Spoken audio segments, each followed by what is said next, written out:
하루의 말씀. 오늘 함께 볼 하나님의 말씀은 요한복음 20장 1절에서 10절까지의 말씀입니다. 봉독하겠습니다. 안식 후 첫날 일찍이 아직 어두울 때에 막달라 마리아가 무덤에 와서 돌이 무덤에서 옮겨진 것을 보고 시몬 베드로와 예수께서 사랑하시던 그 다른 제자에게 달려가서 말하되 사람들이 주님을 무덤에서 가져다가 어디 두었는지 우리가 알지 못하겠다 하니 베드로와 그 다른 제자가 나가서 무덤으로 갈새 둘이 같이 다름질하더니 그 다른 제자가 베드로보다 더 빨리 달려가서 먼저 무덤에 이르러 구부려 세마포 놓인 것을 보았으나 들어가지는 아니하였더니 시몬 베드로는 따라와서 무덤에 들어가 보니 세마포가 놓였고 또 머리에 썼던 수건은 세마포와 함께 놓이지 않고 딴 곳에 쌌던 대로 놓여 있더라. 그때야 무덤에 먼저 갔던 그 다른 제자도 들어가 보고 믿더라. 그들은 성경에 그가 죽은 자 가운데서 다시 살아나야 하리라 하신 말씀을 아직 알지 못하더라. 이에 두 제자가 자기들의 집으로 돌아가니라. 아멘.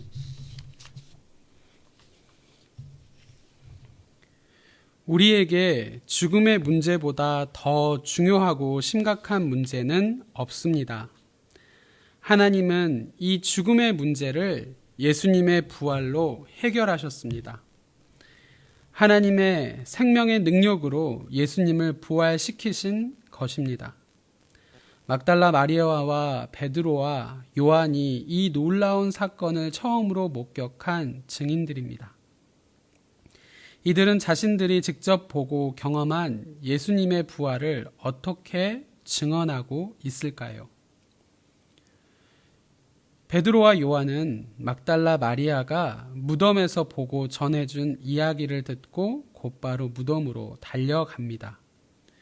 예수님이 평소에 말씀하셨던 부활에 대해 확실한 믿음이 있어서 무덤으로 달려간 것은 아니었습니다. 베드로는 무덤에 도착하자마자 무덤 안으로 들어갔습니다. 무덤 안에는 예수님의 몸을 감쌌던 세마포가 놓여 있었고 다른 곳에는 예수님의 머리를 감쌌던 수건이 머리를 감쌌던 형태 그대로 놓여 있었습니다. 그것들은 전혀 흐트러지거나 풀어져 있지 않았습니다. 누군가 예수님의 시신을 가져갔다면 세마포와 수건이 그렇게 정리된 상태로 놓여 있지는 않았을 것입니다. 요한은 베드로보다 뒤에 무덤으로 들어왔습니다. 그 역시 무덤 안에 가지런히 놓인 세마포와 수건을 보았고 예수님의 시신은 감쪽같이 사라진 것을 보았습니다. 요한이 예수님의 무덤 안을 이렇게 상세하게 묘사한 이유가 무엇일까요? 그것은 예수님의 부활이 확실한 사실임을 강조하기 위해서입니다. 제자들이 부인할 수 없는 증거들을 목격한 증인들임을 분명하게 드러내기 위해서입니다. 예수님의 부활은 상상력을 동원해 지어낸 이야기이거나 그런 일이 일어나기를 간절히 소원하는 제자들의 간절한 염원으로 만들어진 이야기가 아닙니다.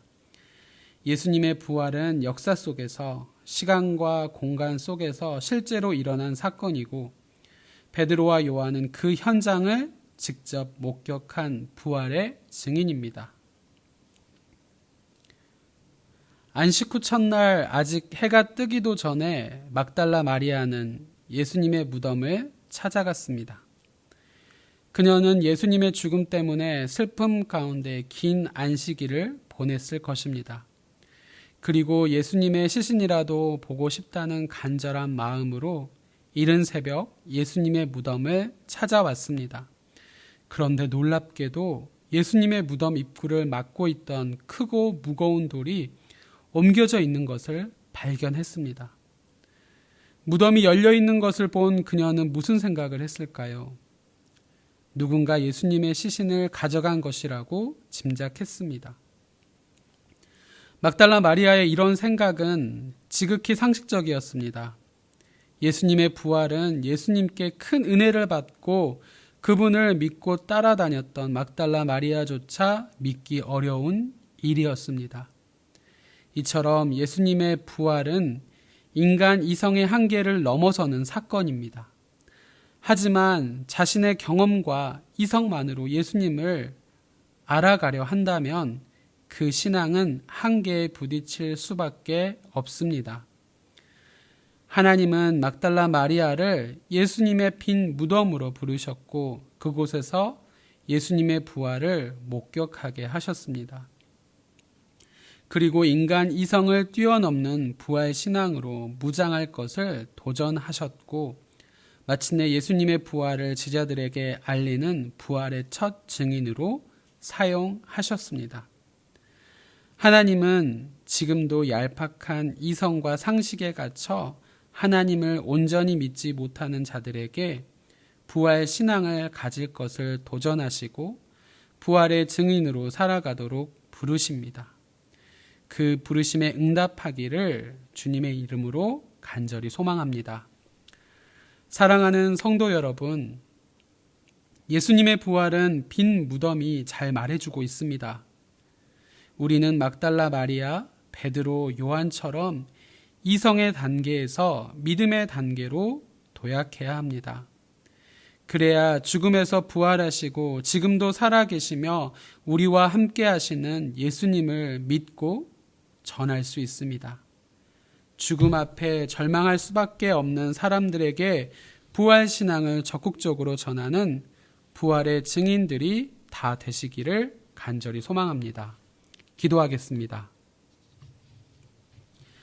우리의 삶에 늘 넘치는 사랑과 충만한 은혜로 채워주시는 아버지 하나님, 코로나19의 위기 속에서도 하나님을 의지하여 말씀으로 하루를 시작하게 하시니 감사합니다. 오늘 말씀을 통해 예수님의 빈 무덤이 부활의 강력한 증거임을 다시 한번 깨닫게 하시니 감사합니다. 베드로와 요한, 막달라 마리아를 통해 그 분명한 증거가 전파되게 하시고 오늘 우리에게까지 이르게 하시니 감사합니다. 우리 죄를 대신해서 십자가 위에 오르시고 사망의 권세까지도 이기시고 부활하셔서 지금도 살아계시며 우리와 동행하시는 예수님을 오늘 하루 그 진리를 믿지 않는 가족과 친척, 이웃과 직장 동료들에게 전할 수 있는 힘과 지혜를 허락하여 주옵소서. 그래서 베드로와 요한, 막달라 마리아를 통해 증거되었던 복음이 우리 삶 속에서 우리의 입술을 통해서 또 다른 영혼이 구원받고 그 은혜가 또 다른 증거가 되는 복된 삶을 살아가게 하옵소서. 신종 코로나 바이러스의 확산 공포로 인해 온 국민이 위축되어 있습니다. 두려워 떨고 있습니다. 모든 역사의 주관자 되신 하나님께서 이 또한 역사하여 주셔서 하루속히 확산을 막아주시고 하나님께 영광 돌리는 삶의 자리에서 아무 걱정 없이 맡겨주신 일을 잘 감당할 수 있게 하옵소서. 그리고 각자 삶의 자리에서 믿음으로 굳게 서서 흔들림 없이 하나님만 바라보며 오늘 하루도 승리의 삶을 살아가게 하옵소서. 우리를 위해 십자가의 사명을 온전히 감당하신 예수 그리스도 이름으로 기도드렸사옵나이다. 아멘.